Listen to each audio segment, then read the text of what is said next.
So this is your first feature film, so to speak? In many right? ways. I did a small film many years ago. I was a different person. Rope walk. Yeah. I was young and needed the money. Yes. Yeah, this is my first proper. Yeah. So what drives you as a director? Because you worked on this for quite a For a long time. Yeah. For me, over the years as a writer, I had a number of scripts that I was considering, but a lot of them, they just fall away over the years. And this one it grew with me, and it was a story that I just found more and more compelling and wanting to tell, especially the human aspects of it. And great kudos to Ed Pressman, who is a very beloved and respected producer who understands. I don't know, like you, when I was a boy, I used to watch Oscar. And the producer would come on and take the award, and he'd say, "This movie is 7 years in the making." I'd go, 7 years? That's ridiculous. But of course, that's an underestimate of this kind of movie. Yeah. Frankly, Very 10 difficult. years, and so you need a producer who knows that. He did. He believed in it. He really believed always in the did. movie, and he believed in me too, which I'm so grateful for the first time. He as gave it me were. creative license. So what is it like after having worked on it for so many years, and then it comes out and it's just out of your control? You know what happens? I can't even believe it. I'm only about 5 days or 6 days into this process, but it's overwhelming, and it's beautiful to see people actually connect with it. I always said if 1 or 2 people would connect with this film, I would be thrilled. But now we're having entire audiences connect with it, and it makes me so happy. It makes it feel like it was all worth it.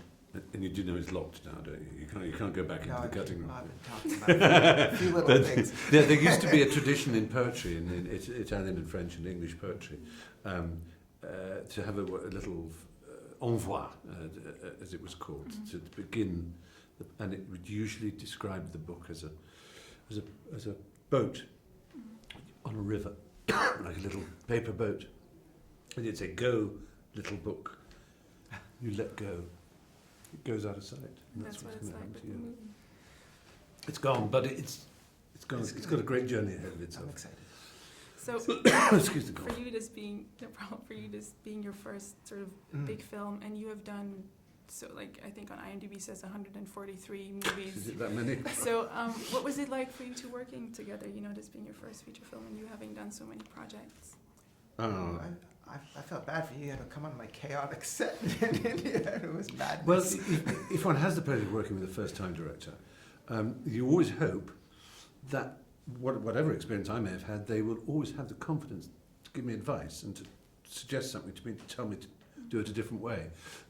Because experience doesn't give authority necessarily. It can occasionally have uses, but it's very exciting to have a first-time director. And you know the moment you get on a set, just from the sort of body language of the crew and whether or not the director is in charge and actually knows what's going on, and you clearly were, and you were clearly still enjoying it, because I came right at the end of the shoot, and you must have been dying just to have a bit of a rest before you started editing. It was amazing. People believed in the story so much, and they gathered around me, and they helped buoy me up, because it was a very difficult shoot, and we were on 2 continents, and we had time constraints and money constraints, but everyone believed in it, and they rose to the occasion. And it was a kind of a situation where you give actors 2 or 3 takes, and we have to move on. We just didn't have time, but they brought their A games. It was amazing. I don't know how you did it. You got right off of an airplane in Chennai after flying all the way in for 2 days or 3 days, and it was incredible. It was humbling. One of the themes in the movie is that he comes into Cambridge and he doesn't have a degree, and how relevant do you feel that subject still is, or how important are degrees in our everyday life? Are they limiting? Are they giving us more access? It's an interesting question. I always say that it's a kind of English language joke, this, but it's better to be an unqualified success than a qualified success.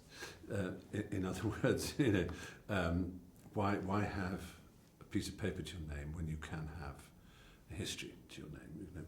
There's a great story about a German philosopher who was asked why there wasn't a statue outside of him.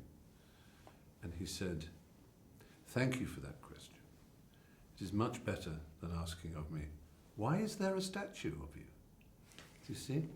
It's much better for people to say, why isn't there one, than why is. So, the fact is, yes, sometimes in law and medicine, you have to have a degree because you have to be, Americans say board certified, don't you? But in the arts, you don't Yeah. need anything other than to demonstrate to your peers. And G.H. Hardy was instrumental in getting rid of the tripos. Yes, he totally. I mean, there is still a tripos, but he Well, changed it. making his Yeah. qualifier. Yes. Yeah. The issue was the wrangling. First rank. Yeah. And you still call them that, but they don't actually sit on a three-cornered stool. Oh. Hence tripos. Okay. And actually wrangle. But they're junior optimae.